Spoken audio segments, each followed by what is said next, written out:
sponsored by the British government in the front couple of rows, and the gathering of the creme de la creme of the European EdTech scene. It's great to be here. My name is Ian Fordham. I'm the CEO of EdTech UK. And the session really is focused on hearing from the stories of top EdTech entrepreneurs from across Europe, hearing about their stories, asking the wildly high numbers of the audience members to chip in as well, which will be great.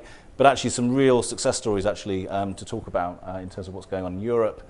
Also, I think this kind of big question about is Europe ready to take on Silicon Valley in terms of its size, its scale, its ambition? What are we learning? Are there some investors from the US that are starting to kind of support some activity that's going on here? So what I'm going to do is just go along the panel and first of all just get you to kind of tell us a little bit about your story. I'm going to start with Raffaela because there's a really big bit of news that you'd like to share about what's just happened, what's happening today. A little bit about, from my sense, is what does this European EdTech scene look like? And also a little bit about your news and your story, if you can share that with the audience. Right, so my name is Raffaela. I'm founder and CEO of Career Foundry. We are Europe's largest tech bootcamp, which means we are 2 years in operation and have trained 4,500 people to date. We've raised our Series A, which we announced today, with 5 million US. Thank you. And I think we're excited to be on the European scene. So we have our largest customer base is in Europe, but since we're an online product, we actually have customers in 50 countries worldwide. In Europe, we're obviously able to serve most time zones, not all time zones very well, but most time zones quite well. And so we actually only have the core team in Berlin, where our headquarters are. Then we have one guy in the US and one guy in Asia for customer service. But that's how we are able to serve a global marketplace. So I think that's really the pros of being in Europe, like sort of in the middle of everywhere.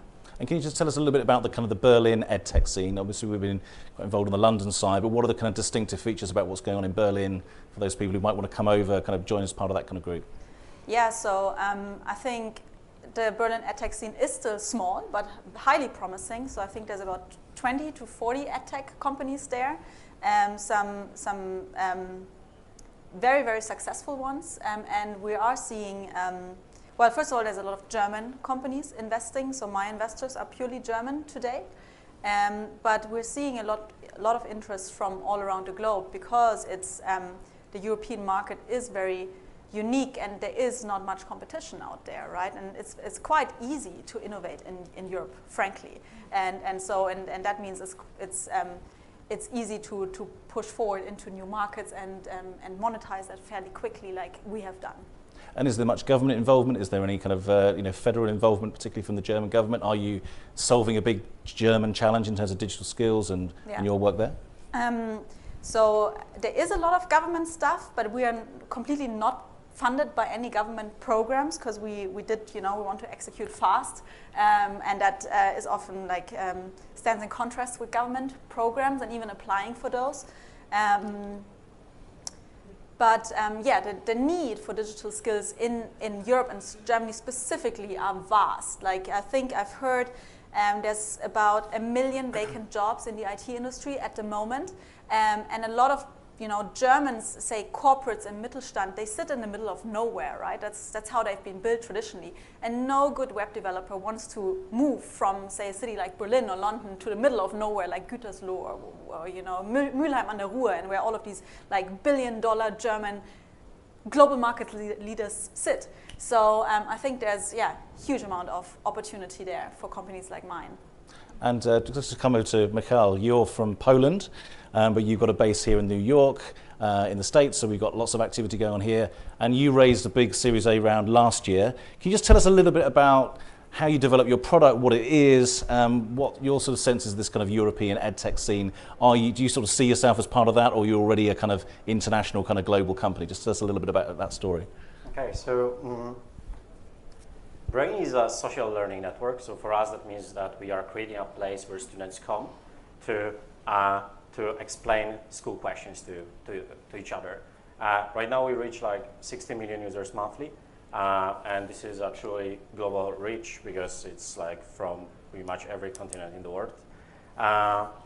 when it comes to the product, like something that we believe is that Rein should be a combination of both content and social interactions. So you can imagine a group of students who sit together in one room and they're working on a school topic. So they're asking questions, answering questions, they are helping each other. And we are here to bring that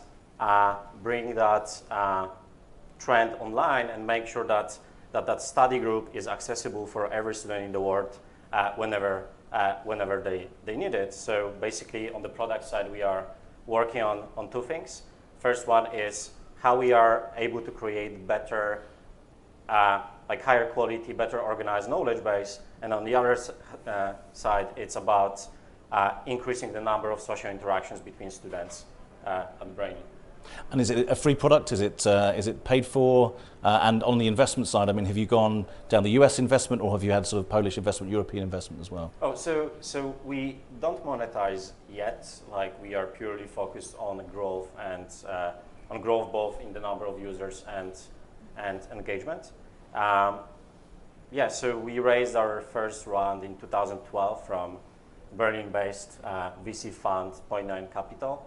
And then we raised our Series A, it was 1.5 years ago, from Boston-based General Catalyst Partners. Yeah, and like the big thesis behind the Series A investment was that if it works globally, why it wouldn't work in the US? And since then, this is our focus to build our US structure. And do you sort of see yourself in terms of your identity as a kind of European entrepreneur, or is it sort of, is the blurring of the boundaries, is that something, is it a cringe factor? Is it something to be proud of? Is there such a thing, being a European entrepreneur in this new world? That's an interesting question, because like, I remember that during the school when Poland was joining European Union, it was about that idea of being like not focused on our nationality, but thinking about something that is common. And for me, like our Series A was kind of an extension for that. So, okay, at some point I thought, okay, I'm Polish, but also European. And right now for me, it's about thinking globally. So I consider that in that way rather than being proud of like a Polish entrepreneur moving to New York. Like there is many people like that moving there, yeah. Okay. George, we've known each other for quite a while. Since you were about 12, I think, when you founded your first company. And you're a British entrepreneur. And just tell us a little bit about how you've gone from, creating the product you've created, a little bit of your story. Also, you've got a big announcement this week as well about product, which would be great to share with the audience. And this whole thing about being a British entrepreneur, European. We'll come to the Brexit later, but being part of Europe, do you see yourself as that, or you see yourself as sort of global? Tell us a little bit about your story. So for the couple of people in the audience who I don't know, hello European founders at the front, I run a company called Gojimo. Gojimo is the UK's most popular app for test prep, so exam preparation. We focus on the kind of secondary high school market equivalents of the SAT and the ACT in the States. This really was a company that's kind of twisted and turned over 6 years. Gojimo kind of stemmed from a product we released 3 years ago, but prior to that we were building apps for publishers, so we really got to know the mobile learning space quite well. We had over 100 apps in the store with firms like McGraw-Hill, Oxford University Press, Pearson. It gives us a lot of credibility when we went out to do our own thing. So we've raised money, well, our seed round was led by Index Ventures, who based on the London office, but they're a global VC fund. We have money from Deborah Quazzo, whose event we are at now, and a couple other high-profile investors. But we're very UK-centric at the moment. We don't really go beyond the kind of British borders in terms of the content we're delivering to students. But to come kind of back to your question around being a British entrepreneur, a British business, I think in the education space it actually does us favors. I think kind of the UK has a brand in the education world that really helps us as we start to look outwards and as we start to look at kind of international opportunities. You think of Oxford, you think of Cambridge, you think of these well-known, some of the biggest publishers in the world, the biggest education companies in the world, often British, and that does tend to kind of give us a bit more credibility than we might have otherwise. And so I think that's been quite beneficial as we now look to take the next step internationally. On the product front, our kind of announcement is that on Thursday of this week we are launching our first premium product, and this is an on-demand tutoring tool for students. So right now we have 1 in 3 British kids use our app when it comes to exams, but all the content they engage with is free. And what we're doing is looking to kind of upsell them on this kind of on-demand support network. So if they're stuck on one of our practice questions, if they're stuck on their homework, if they're just having trouble at school on a particular topic, they can go into our Gojimo tutor app, which will be available on Thursday, and they can actually instant message with a tutor any time of day, 365 days a year. And that's for as long or as short a time as they want, and we kind of bill by the minute, preferably to their parents. We've built in the Ask Mum and Dad to Pay button, so we're very excited about that. Okay, and in terms of your funding, I mean, we've talked to your fellow entrepreneurs about Series A. You've raised sort of seed round and also a bridge round as well. So can you just tell us about some of that? We've done about $3 million in seed across a couple of different rounds, and we're actually doing an A round at the moment. Okay. So you need mostly UK investors. Okay. Index is by nature kind of a global VC. They deploy more capital out in the States than they do in Europe, but it is founded by a European family, originally in Switzerland, has a big presence in the UK kind of VC and tech scene.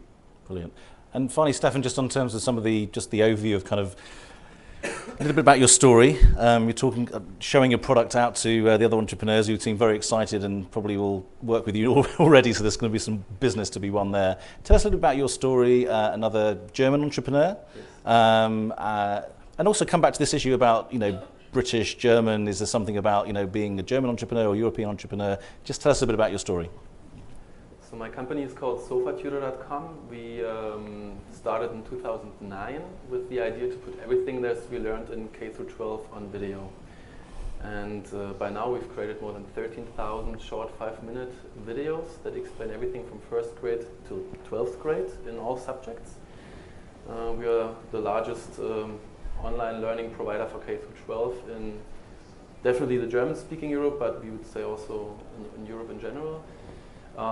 So we got more than 1 million kids. Usually it's 1.5 million kids using sofatutor per month. 100,000 of them are paying. Paying means they pay subscriptions. Subscriptions are 20 to 30 euros a month. And the team is 100 people full-time, plus 200 freelancers, Berlin-based. And until March this year, it was only German. Now it's also in American English. We just launched our American product. So we're going to do the same in the States, and from the States go global in Spanish-speaking, Portuguese-speaking, maybe, but probably French-speaking markets as well. That means we are building something like the Walt Disney of educational videos. Super high quality, cartoon-like 5-minute tutorials that are story-based, and usually the hero in the story at some point collides into a math problem, solves it, understands the theory, and then there's a joke in the end. We combine these videos with interactive practice problems. So first kids learn the instructional part, and then they apply what they've learned in short quizzes and tests. And if teachers or parents want to get away from the iPad, they can also print out worksheets or let kids chat with real tutors. There's a chat called the homework chat. It's 4 hours every day. There's a team of 20 to 40 teachers on our side, and they answer every question within 3 minutes. So no kid ever gets stuck on homework. When you've got problems preparing for next day's exam, there's a chat. That's included in the price. So until yesterday, I would say we are the Netflix of education. Then some investor told me there's 50 companies here who say that they're the Netflix of education. So now I'm saying we're the Walt Disney of education, okay. Which also kind of serves our approach towards quality in video production. And we started in Germany. We were paid right from the start, from day one. It was not 20 or 30 euros a month, it was 7 euros when we started, because the content was just math, and then it got bigger and bigger, and now it's STEM and science and languages and everything. So the price is obviously also going up. We spent a lot of money on marketing, so we also need a lot of money. Yeah, and that's pretty much our philosophy. Great content deserves the price tag. I would say we are more a disruptive publisher, okay, because we create content and we have a very unique way of selling that. Then we are a pure technology company, which is also obviously part of what we do. And on the investment side, have you raised funding from Germany or from the US or a bit of both? Or? It's all German investors. Okay. It's 3 funds. One is pretty international, I would say. It's Acton Capital Partners. They also invested in Etsy and Clio and other American or Canadian companies. Yeah, it's a bit more than 10 million now that went in the company over the past couple of years. And we might raise again this year for the US expansion, but it's not on our plate yet. Something we're thinking of. And do you kind of talk to each other? Do you sort of, as German entrepreneurs, do you talk to each other a lot? And do you kind of collaborate? Is there kind of this sort of sense of, bringing kind of different ideas together and sort of adding more value in terms, do you see yourself doing that sort of activity quite a little? Or? Sometimes yes, sometimes not. I mean, EdTech is just a word that is overspanning a lot of different sub-industries. So sometimes I like to talk more to the people who sell online dating subscriptions. Okay. Because that's a subscription business, and we can talk about customer lifetime values and retention rates. So sometimes I like to talk to people who market to parents because they sell offline summer camps or something else, no EdTech whatsoever, but they have the target group of the parents, which is also partly our target group. So it depends. Okay. And Raffaela, do you have a charging model as well for your work, or is that sort of a blend? Can you just tell us a little bit about that? So we have a consumer model where consumers pay over 6 months, $3,000, and that can also be done in installments, but it's not per se a subscription that runs forever. And we also have a B2B models where companies would pay for staff or prospective staff to get trained and then be put in the company. Okay. And Michael, we talked a little bit before about the kind of paid versus free. I mean, have you ever kind of looked to the dark side and sort of thought, we need to be kind of charging now, or is that something that you've made a conscious decision about straight from the word go? That was a decision to go to focus on growth, but every model has some pros and cons. Yeah, when the market is up, not monetizing can be really beneficial because then you talk about some theoretical value. But when the market is down, of course, there is the situation when the hard cash generated by the company is valued a lot. So that was the decision that we've made 3 years ago, because we had that choice: or we further internationalize, or if we go with building up the monetization model on one of the markets, test it out, and then focus on bringing it to other markets. But up to now, we are lucky that we can generate great enough growth to make our investors happy, and then to finance that growth further on. But the great benefit of doing that is that once you start monetizing, people judge you based on the revenues, and that's not always the best choice. So we've kind of painted a little bit of a picture around what's going on in Europe, and clearly it's the best place for investment, it's the best place to live, it's wonderful, it's so much better than the US, and for lots of other brilliant reasons. What are the challenges, though? I mean, being based in Europe, having this kind of global perspective, but what are the big challenges? Are there some institutional challenges? Are there some concerns about, the fact that the business started off in a different country? Because the big kind of elephant in the room is so much of the investment is coming from the US so far.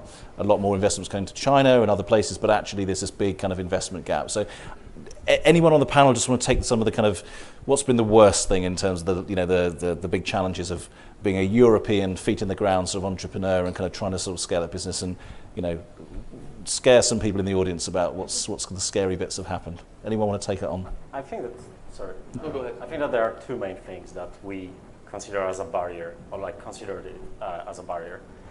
First thing is the access to capital, and it's pretty clear that it's a lot harder to raise in Europe. That makes you slower than the companies in Silicon Valley.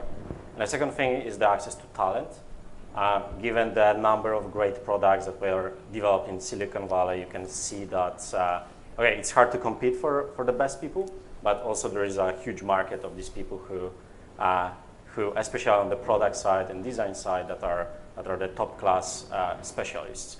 And to be honest, from my end, these are the two main issues that we faced over the time when we were based in Europe. Okay. Anyone else? Stephan? I mean, a good thing about Berlin is that cost of living is low, so the salaries you pay are much lower. So developers, but also customer care people, email marketing, those, I would say, middle senior kind of staff people. I think you can be more capital efficient if you have the right people on board. That's a pro. A big con is that me coming from the K through 12 sector, back when we started, we didn't know, can we sell to schools or shall we sell to parents directly, B2C?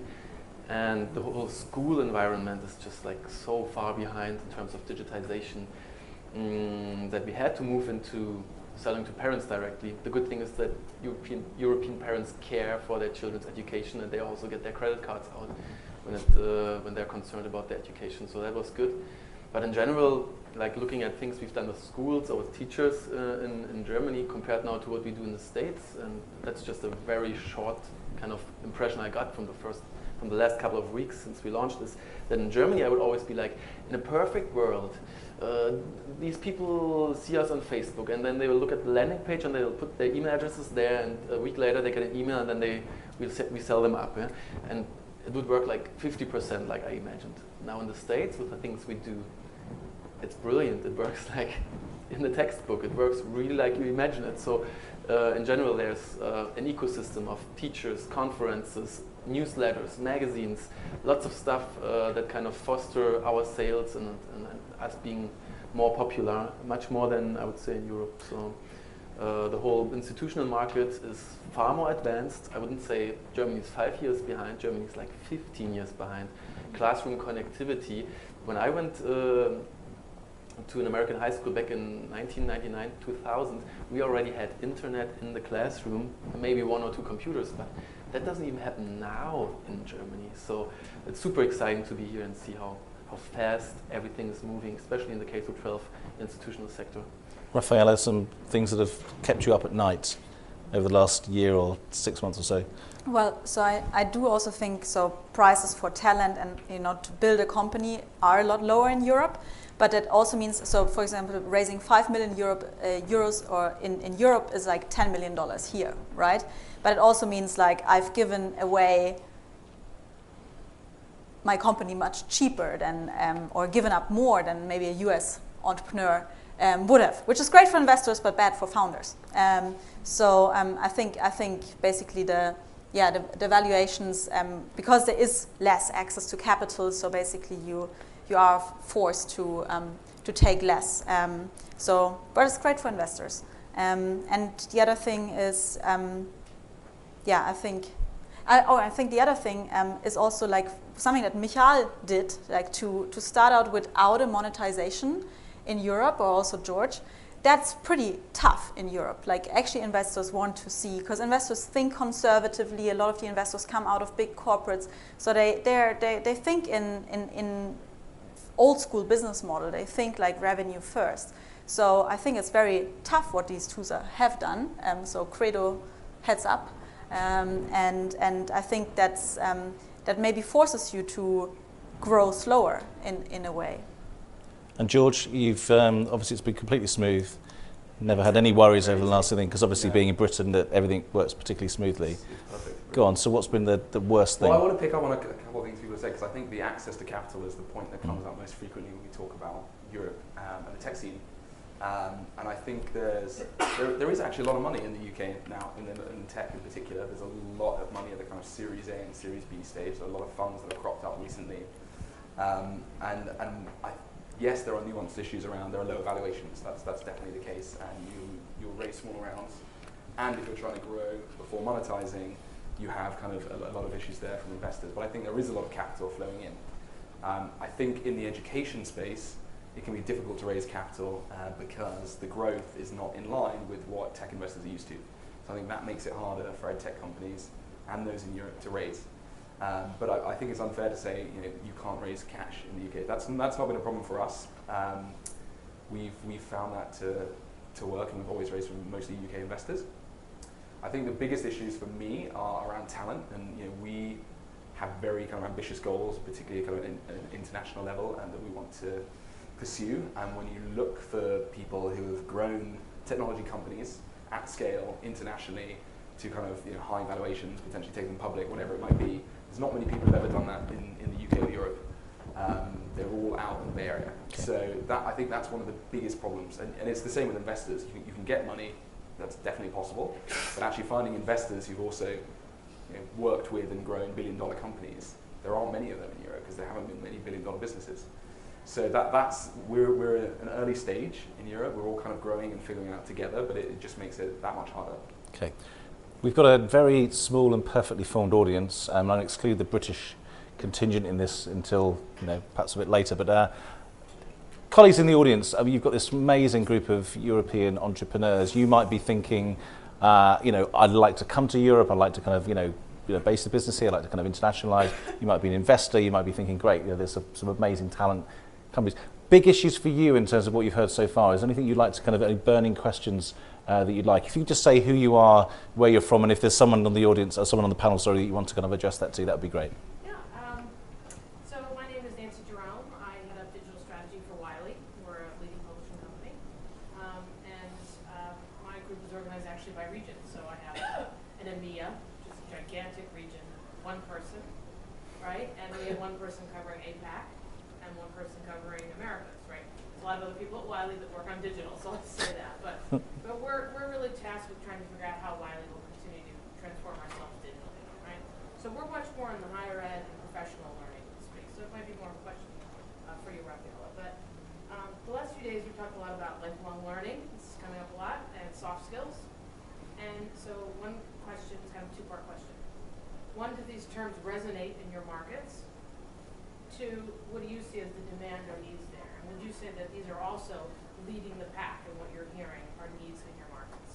So let's start with Raffaela, and then if there's other colleagues who want to kind of join in, there's some great questions there. Go on. So I think these two, both corporate learning and lifelong learning, are as prevalent and dominant in Europe as anywhere else, right? I mean, it's no longer that people have one career all of their lives, right?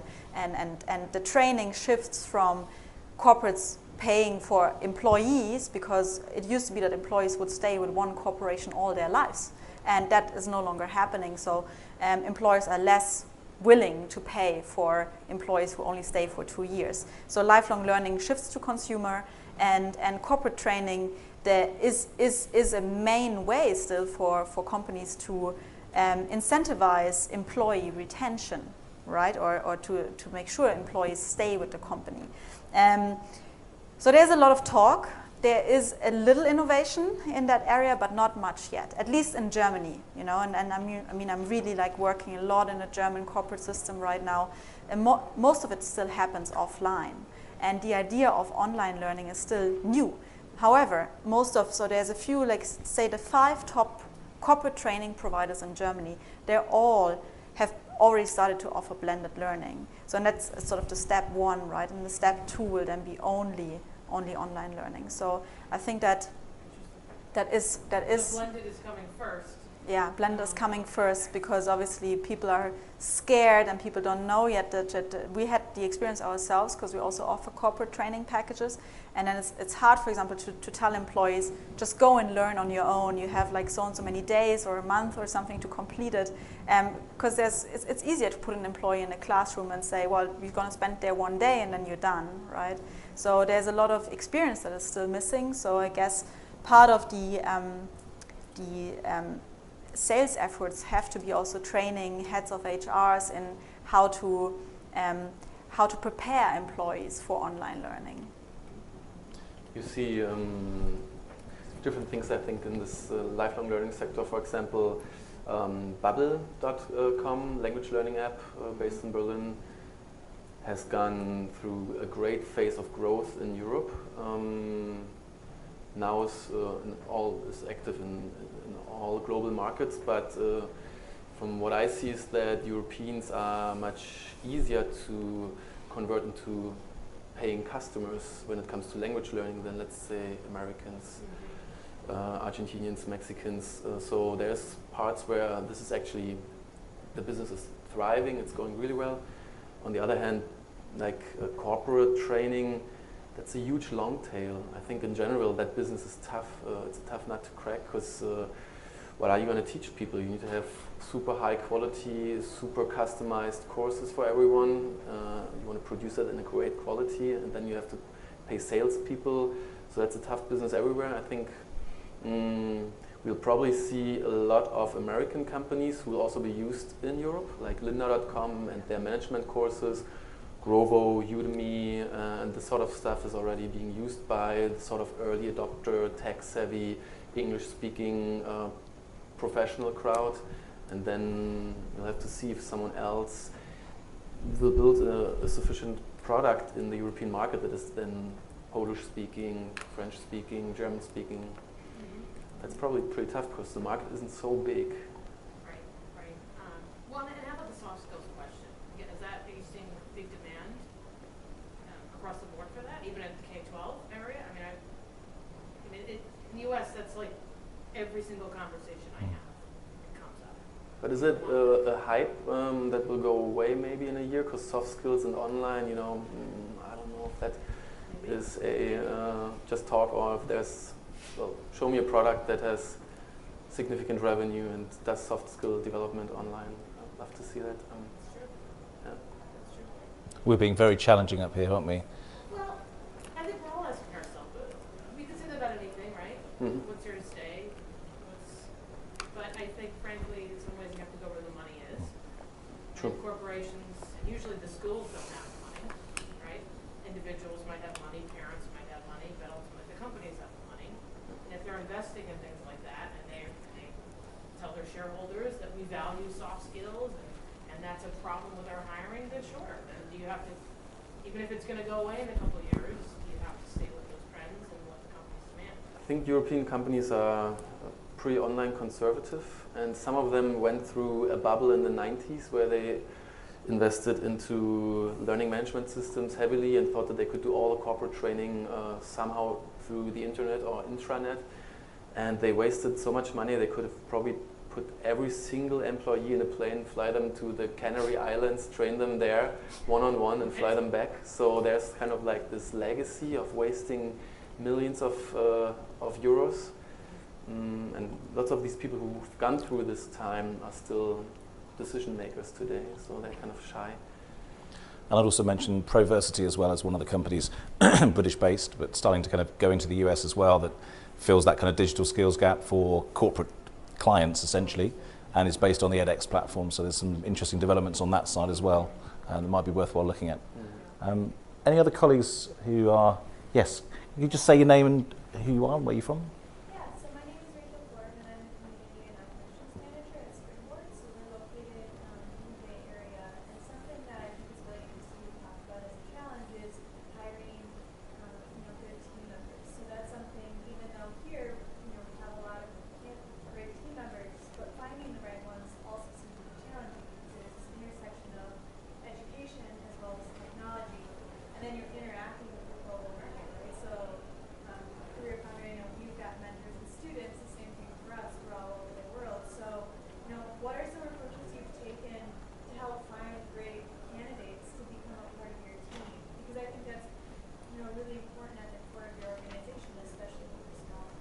So, Mikhail, George, going to start with those two, just around how have you found great talent and kind of retain it as well?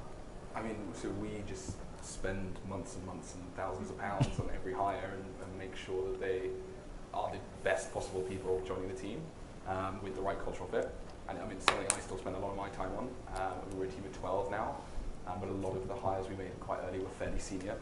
So we will work with recruiters, and in parallel we will target individuals that we like to look at on LinkedIn, and we will go in our own networks and so on. I think it's kind of all probably the standard type channels that you guys use as well.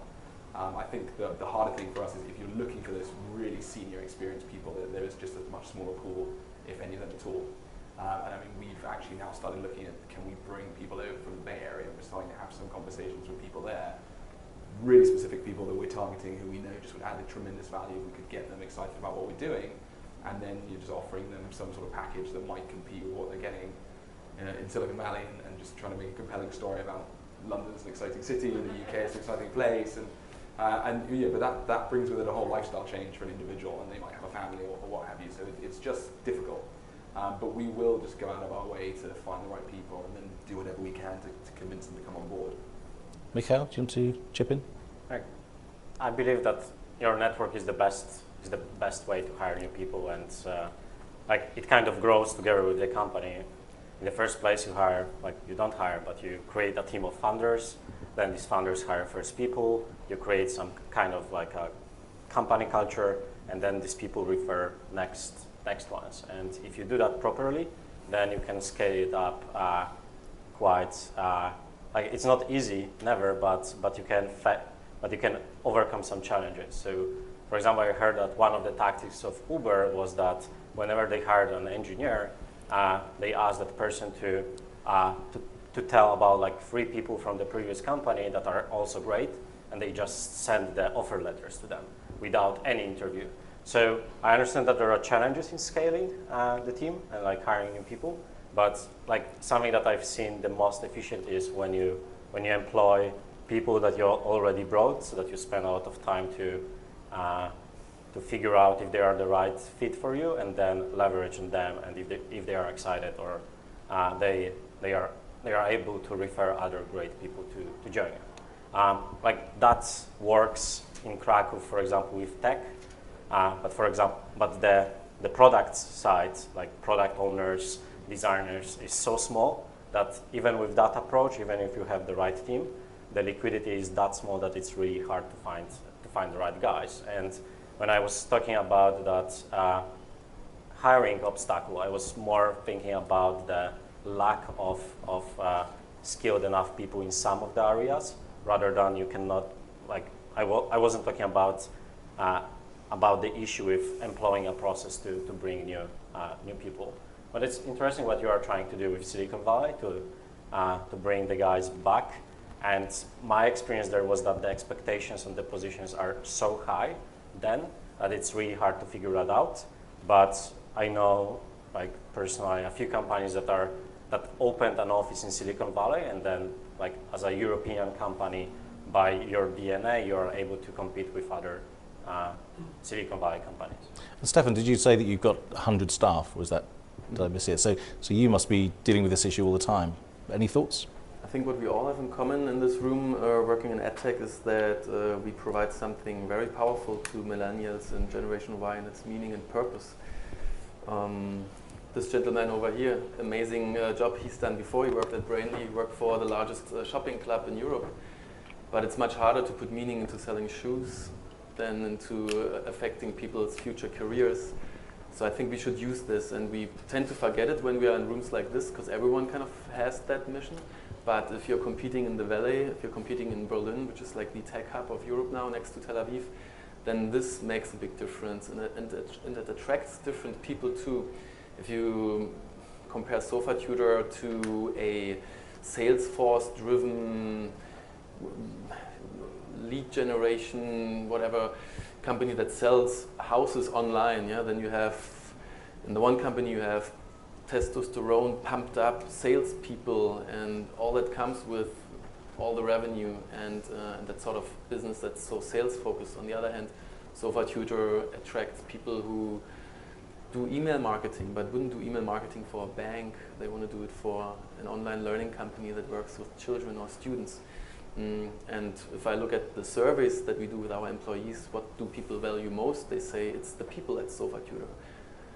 You could say we're a bit hippie-ish, you could say we're a bit more cuddly, not in a sexual way, but you know, if we go on a trip then, and two people, sometimes they share their drinks and everyone tastes from the other, and we do picnics and everything is a bit do-it-yourself and a bit down to earth, but it's different. And to keep that weirdness, to keep that kind of purpose, that mission thing, put these values up high and live them, that is definitely something that works really well to attract high-performing talent and create this environment where everyone kind of feels like this attracts the same sort of people. So we're kind of like a club of liberal high performers, I'd say.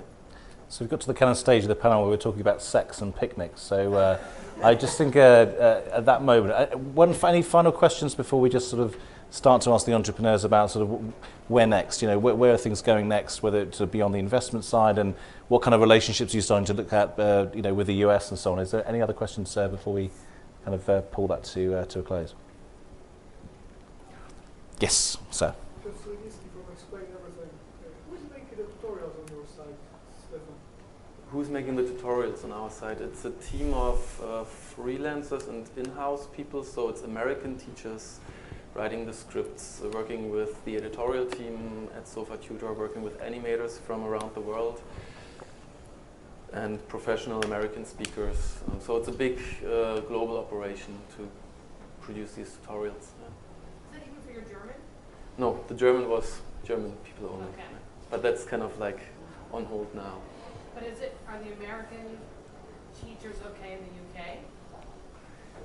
Well, what I see is that Do they if accept UK students watch an American tutorial video, they're like, oh, this guy's talking in a funny accent. This can't be the way I need to learn it for school. But now if you could create a new audio version with a UK accent, and maybe you change the comma and the dots, and maybe the right angle is indicated differently in UK than in the US. It's minor changes to a video we would do, and then it feels totally native, totally natural, global, but local. How do you decide on the curriculum? How do we do what? How do you decide on the curriculum? How do we decide on the curriculum? Maybe we can continue this conversation afterwards. That's good. So we see the audience has just seemed to double within the last 2 minutes, which is great, which is fantastic. What we've been doing is talking about the journeys of these fantastic entrepreneurs who are doing some incredible work, investment, reaching out to the US, raising investment rounds, creating new products and so on. So just sort of finally, we talked about the big picture in Europe, we've talked about some of the challenges. It's great to be in the European tech scene, and there's so much to be proud of in terms of what we're doing. We've got, say, some fantastic entrepreneurs here, but kind of where next? So in a couple of minutes really each, what's the kind of the big goal? You know, what's the sort of the dream in terms of next? You know, in terms of growth, in terms of ambition, to the links between the US, can you see lots of fantastic things going on?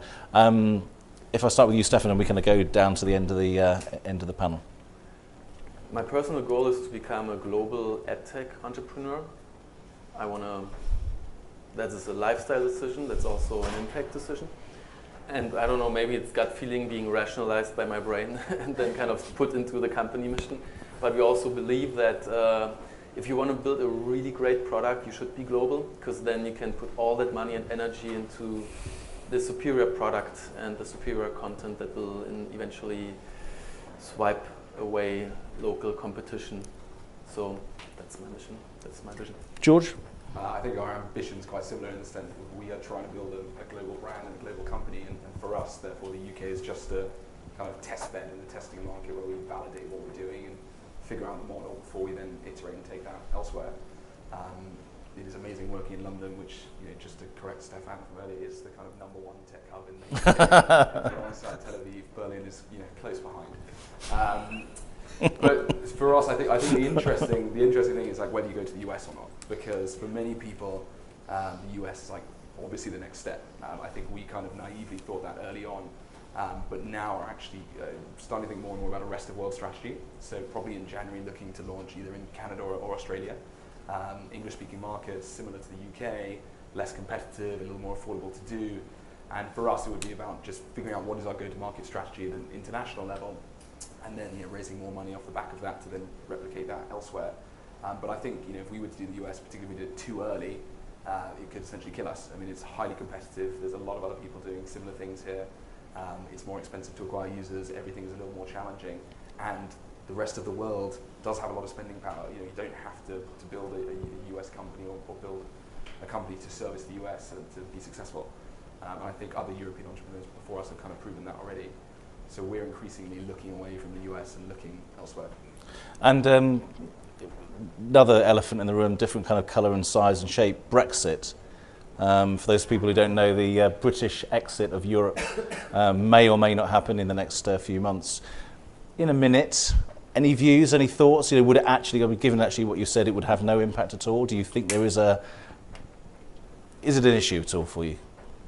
Would it be? This for me? Yeah, of course. I've stayed quite quiet on this issue, but I think for Gojimo it would be terrible if we were to leave the EU. I mean, if we are saying we're not doing a US strategy and we're looking at rest of the world, the obvious next step, if we're going to overcome the English-speaking barrier, is Europe. And if we were to remove ourselves from that community, we're kind of screwing ourselves over. So to me, it makes no sense. But fingers crossed, we will see the sensible way forward and stay in. Time will tell. Yeah, well, it's a very big issue for Britain, but maybe not for others. But anyway, Mikhail, where next for you? Like for us, this year is about our focus on the US.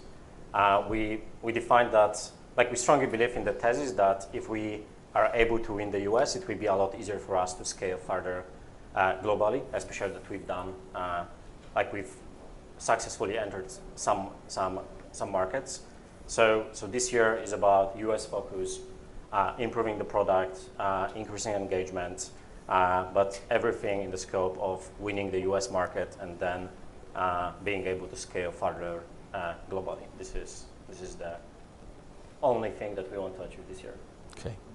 And Raffaela, finally, you're the sort of the last really to say the last few words. That kind of real excitement about trying to go global and make those links between the US and clearly having just raised the funding and just fantastic congratulations about that as well. Where next for you? What's the dream? So I actually think we've always been a global company. So we have customers in 50 countries worldwide today, and we happen to be based in Berlin, and we have a product that is in the English language, so customers from all around the world can access it. But what we will do is use the unique setup that we have in Europe, especially in Germany. And for those of you that aren't aware, Germany has one of the most successful vocational education system in the world. Like Germany's apprenticeship-based education system is world-renowned. Even President Obama mentioned it in his State of the Union address in 2013, that more of this should happen in the world. So we're basically building on this system. We are home to some of the most powerful corporations in the world. They are headquartered in Germany. They are part of this vocational education system. So we have unique access to selling it to them at home and bringing it through them into the world. And that's, I think, what our focus is for this and next year. Now, at that moment, I could then just talk about the benefits of coming to the UK, but in the spirit of partnership and collaboration across my European community, I just want to say thank you for sharing your stories. I think you're incredibly inspiring people doing amazing work. The fact that you're also European is an extra benefit and bonus as well. I hope the audience feels that they've got a lot from your stories. I'm sure there'll be people jumping on you, maybe giving you a hug if you need it afterwards as well. But just for the audience, I'll just give a thank you to our panel.